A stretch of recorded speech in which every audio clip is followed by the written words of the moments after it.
Good morning my dear students, welcome to e commerce zone. E commerce zone में आपका स्वागत है। आज मैं एक ऐसा चीज़ पढ़ाने वाला हूं जो मैक्सिमम एग्जामिनी यानी जो परीक्षार्थी होते हैं या जो कंप्यूटर एग्जाम की तैयारी करते हैं, कंपटीशन एग्जामिनेशन की तैयारी करते हैं या 10th 12th कोई भी बोर्ड देते हैं या जो इंग्लिश सीखना चाहते हैं उनके लिए बहुत ही हेल्पफुल वीडियो होने वाला है। तो आइए हम सीधे चलते हैं क्वेश्चंस की तरफ। बट इससे पहले मैं आपको बताना चाहता हूं कि ई कॉमर्स जोन में आप जाएंगे और प्लेलिस्ट बना हुआ है, आपको क्या क्या मिलेगा मैं आपको बता देना चाहता हूं। जैसे आपका अकाउंट का मिलेगा, बीएमटी का मिलेगा, इकोनॉमिक्स का मिलेगा और इंग्लिश का मिलेगा। ओके, तो अगर आप नए आए हैं तो kindly press the bell icon so that you can get latest video. Okay, अब देखिए, काइंडली लाइक करें, सब्सक्राइब करें, फेसबुक, व्हाट्सअप, इंस्टाग्राम में इस तरह शेयर करें जिससे हमको मोटिवेशन मिलता है। और काइंडली लाइक करेंगे तो मुझे पता चलेगा कि हाँ आप मेरा पढ़ाई पसंद करते हैं। ओके, काफ़ी मैं मेहनत करता हूँ आपके लिए। तो चलिए आइए, मैं आज ये ऑलरेडी 4th में पार्ट पढ़ा चुका हूँ। This is 5th part. Okay, ये 5वां भाग है, 5वां पार्ट है। इसके बारे में जैसे क्वेश्चन है error finding detection based on tenses, tense के आधार पर हम यहाँ पर देखें। ऑलरेडी आपका टेंस का मैं 14-15 वीडियो बनाया हूँ, आप ई कॉमर्स जोन में जा करके प्ले लिस्ट में देखेंगे, टू जेड आपको मिल जाएगा। ओके, नाउ चलिए क्वेश्चन नंबर 5। इससे पहले मैं आपको कुछ बताना चाहता हूँ। ये जो आपका 11th क्वेश्चन है, आप इसको स्क्रीनशॉट ले लेंगे और क्या करेंगे, या आधा क्वेश्चंस को देखेंगे एक पार्ट का और क्या करेंगे, खुद अटेम्प्ट करेंगे, खुद ट्राई करेंगे। अगर नहीं बनता है तब जो मैं एक्सप्लेनेशन करूँगा उसके साथ मैच करेंगे। ओके, उम्मीद करता हूं कि आप समझ में आएंगे और जो भी नहीं समझ में आता है उसके बाद उसको बताएंगे। तो देखिए, ये यहाँ से लेके यहाँ तक क्वेश्चन लिखा हुआ है। कोई भी स्टूडेंट चाहे वो 10th 12th हो, 9th हो, या फिर मान लीजिए कोई कंपटीशन एग्जामिनेशन की तैयारी कर रहे हैं, तो उनको लगेगा रहमान सर इतना इतना लंबा क्वेश्चन बताते हैं। So my dear student, don't be afraid, आपको डरने की ज़रूरत बिल्कुल नहीं है। इस तरह के क्वेश्चंस को हल करने का मैं आपको एक बहुत ही रामबाण बता रहा हूँ, जिसको बोलते हैं बहुत ही ज़बरदस्त तरीका है। उसका क्या है, सबसे पहले आप एक एक पार्ट को चेक कीजिए। ओके, अगर जो पार्ट में आपको डाउट होता है उसको संदेह में रखिए, और जो पार्ट एकदम क्लियर है कि कुछ भी गलत नहीं है तो कन्फर्म आप एकदम बिल्कुल छोड़ दीजिए। तो जैसे क्या है, यहाँ पर आइए, ही इज सर्विंग। ओके, यहाँ पर पार्ट नंबर ए है, अंडर मी 4 आ गया, यानी 4 कब आता है आप जानते होंगे, मैं आपको बताया था 4 और सिंस कब आता है। उससे पहले आपका हेल्पिंग वर्ब हैज बीन इस तरह से रहना चाहिए, हैज और हैव रहना चाहिए या हैड रहना चाहिए प्लस V4 रहना चाहिए। तो ये मेरा पहला क्वेश्चन में ही ये गलती पकड़ा गया। यहाँ पर इज सर्विंग नहीं होगा, यहाँ पर क्या होगा, यहाँ पर हैज बीन सर्विंग होगा। क्यों? क्योंकि देखिए यहाँ पर ये इज हट जाएगा और यहाँ पर सर्विंग होगा, हैज बीन सर्विंग। क्यों? क्योंकि देखिए यहाँ पर 4 बोला है, 4 का मतलब यहाँ पर प्रेजेंट परफेक्ट कंटिन्यूअस टेंस होना चाहिए, तो मैंने लिखा है। उसके बाद देखिए the last several year but I can, चूंकि ये प्रेजेंट में दिखा रहा है इसलिए यहाँ प्रेजेंट परफेक्ट कंटिन्यूअस टेंस होगा। But I can claim even today that I have understood him thoroughly. देखिए इसका मतलब क्या होता है, मैंने वह जो है मेरे अंडर में काम कर रहा है कुछ लास्ट सेवरल ईयर, बहुत साल से, ठीक है, लेकिन मैं क्लेम नहीं कर सकता हूँ आज भी कि मैं आई हैव अंडरस्टूड, मैं समझ चुका हूँ उसको थरली, पूरी तरह से।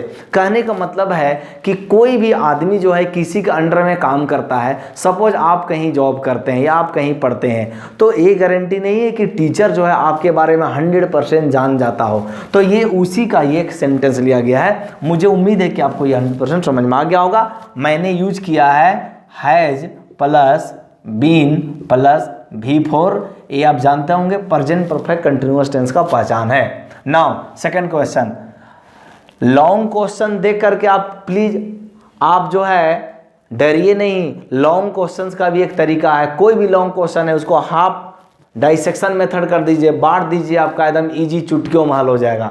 Now see never minds the children to play in garden, no error. आपको बताना है ए में, बी में, सी में, डी में कहाँ पर है या कोई गलती नहीं है। तो सबसे पहले आइए हम देखते हैं, इसमें कोई न क्लू जरूर छिपा रहता है। She never minds the children. Okay, तो याद रखिएगा प्रेजेंट इंडेफिनिट टेंस में यूज किया गया है, ठीक है ना। और play, to play in the garden, ठीक है। तो याद रखिएगा ये जो है टू प्ले जो है टू प्लस वर्ब वन यहाँ नहीं होगा, यहाँ होगा टू प्ले को हटा देंगे और होगा यहाँ पर आपका प्लेइंग। क्या होगा? प्लेइंग। ओके, तो यहाँ पर आप क्या कर देंगे? प्लेइंग कर देंगे। क्यों प्लेइंग होगा? देखिए अब आपको मैं बता रहा हूँ, इन द गार्डन।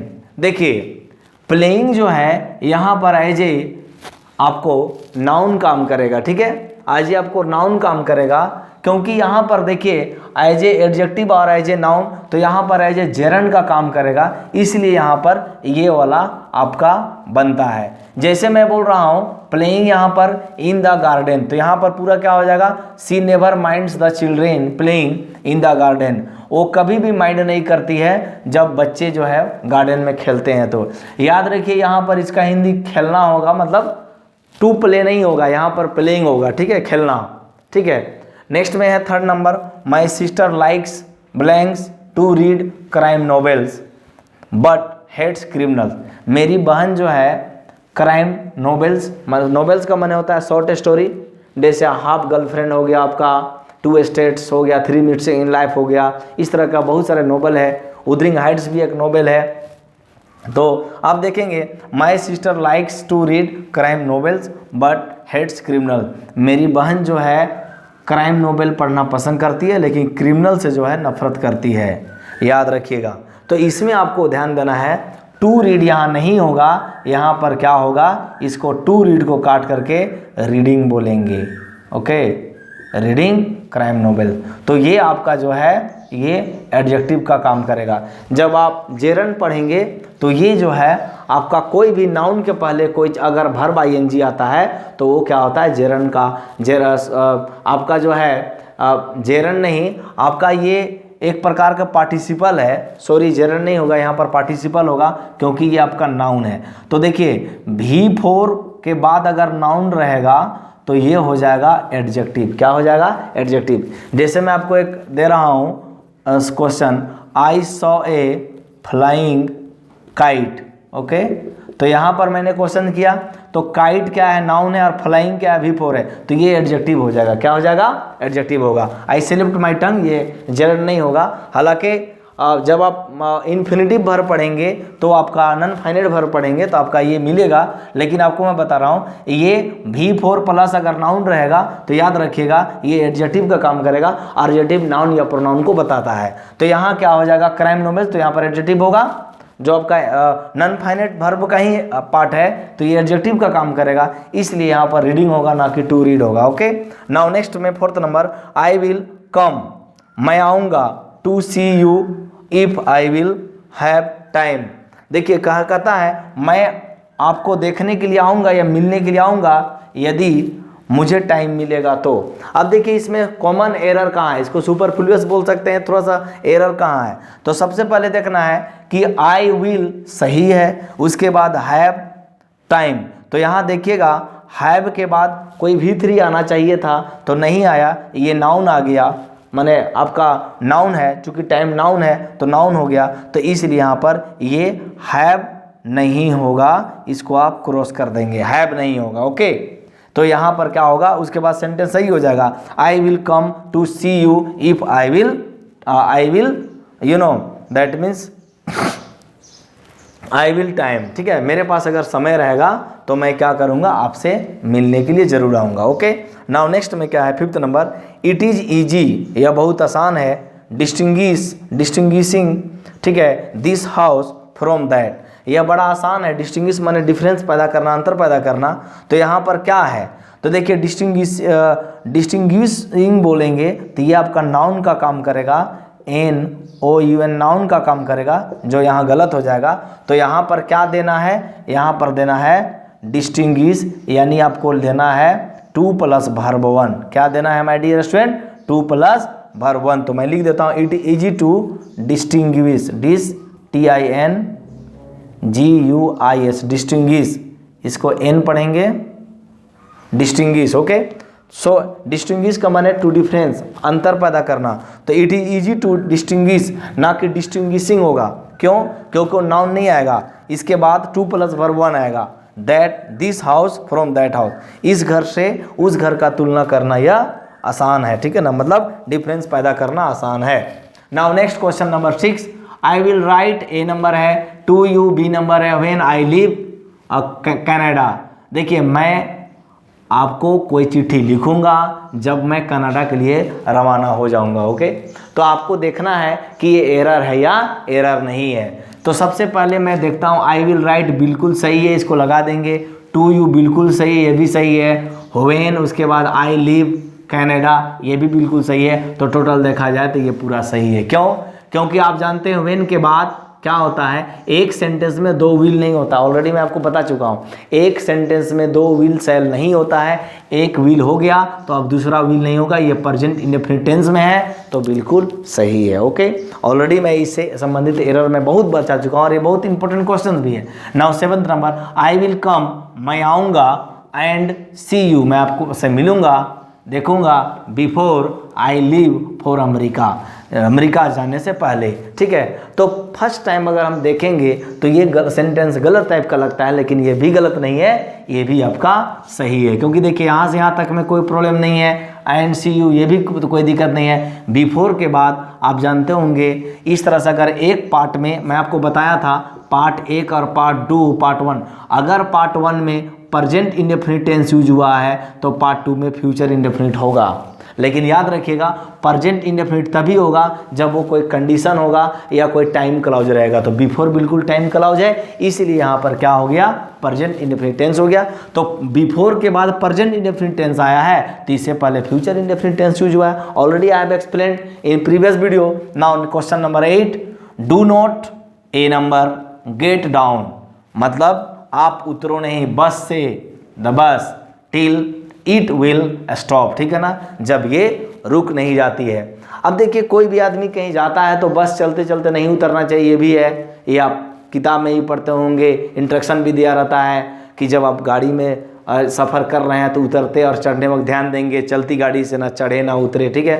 तो यहाँ पर वही बोल रहा है, तो आपको नहीं उतरना है बस से, टिल, तब तक, इट विल स्टॉप, जब तक, इट माने बस हो गया, जब तक बस नहीं रुक जाती है। आप यहाँ ध्यान देंगे, ये सेम नियम ऊपर वाला है, कहता है कि ये जो है आपका प्रेजेंट टेंस में है, ठीक है, और ये जो है आपका टिल के बाद जो है इट विल स्टॉप, ये फ्यूचर टेंस में है। तो अभी मैंने आपको बताया अगर कंडीशन वाला सेंटेंस रहेगा तो याद रखिएगा विल नहीं लगेगा, हमेशा प्रेजेंट इंडेफिनिट में होता है। तो यहाँ विल हटा देंगे और ये सही होगा, इट स्टॉप्स, ठीक है ना। ये आपका हो जाएगा do not get down the bus till it stop, ठीक है ना। तो ये आपका हो जाएगा, यहाँ विल हटा देंगे, बाकी बात सही हो जाएगा, okay. Now question number 9, can anyone, A number, imagine मी, क्या कोई मुझे कल्पना कर सकता है, टू वियर ए रेड और ब्लू टाई, नो एरर या फिर एरर है, आपको बताना है। तो यहाँ पर देखेंगे कैन एनीवन बिल्कुल सही है, इमेजिन मी बिल्कुल सही है, टू वियर ए रेड तो यहाँ पर गलत है, ठीक है। तो ये जो है आपका यहाँ पर जो मी है यानी ऑब्जेक्ट है, उसके बाद टू वियर नहीं आएगा, यहाँ पर वियरिंग आएगा, क्या आएगा, वियरिंग, ओके। तो यहाँ पर हो जाएगा वियरिंग ए रेड और ब्लू टाई, ठीक है, पहनने के लिए। क्या मुझे, मतलब कैन एनीवन इमेजिन मी, क्या मेरे बारे में भी कोई इमेजिन कर सकता है कि मैं रेड और ब्लू टाई पहन सकता हूँ। इस तरह से कहने का मतलब हुआ यहाँ टू वियर नहीं होगा, वियरिंग होगा। Now next question number 10, he insisted, insisted का मतलब होता है ज़बरदस्ती या फिर मनाना या ट्राई करना, परसुएट करना, ठीक है। तो इंसिस्टेड ऑन टू गो, फिर क्या है, देयर, उसने मुझे मतलब थोड़ा बहुत मनाने का प्रयास किया या जिद किया कि नहीं आपको वहाँ जाना चाहिए, ठीक है। तो याद रखिएगा ये प्रीपोजिशन के बाद टू गो नहीं लगता है, ये क्या लगता है, गोइंग लगता है। तो यहाँ पर क्या लिखेंगे, गोइंग लिखेंगे, क्या लिखेंगे, गोइंग लिखेंगे। कोई भी प्रीपोजिशन के बाद जो है टू प्लस वर्ब 1 नहीं आता है, ओके, याद रखिएगा। तो यह मतलब गोइंग होगा, तो यहाँ पर होगा he insisted on going there, उसने वहाँ जाने के लिए मुझे इंसिस्ट किया, मतलब जिद किया या थोड़ा सा मनाया। Now question number 11, by the next April, आने वाला अप्रैल में, he will write his second book, वह जो है सेकेंड बुक लिख देगा ऑन थर्मोडायनेमिक्स। थर्मोडायनेमिक्स लगता है प्लूरल है बट ये सिंगुलर है, जैसे इकोनॉमिक्स है, मैथमेटिक्स। तो थर्मोडायनेमिक्स जो है एक जो है ब्रांच है साइंस का ही, जिस पर हम बाद में डिटेल में बात करेंगे। फिलहाल तो ये एक बुक है, टॉपिक है, इस पर लिखी जानी है।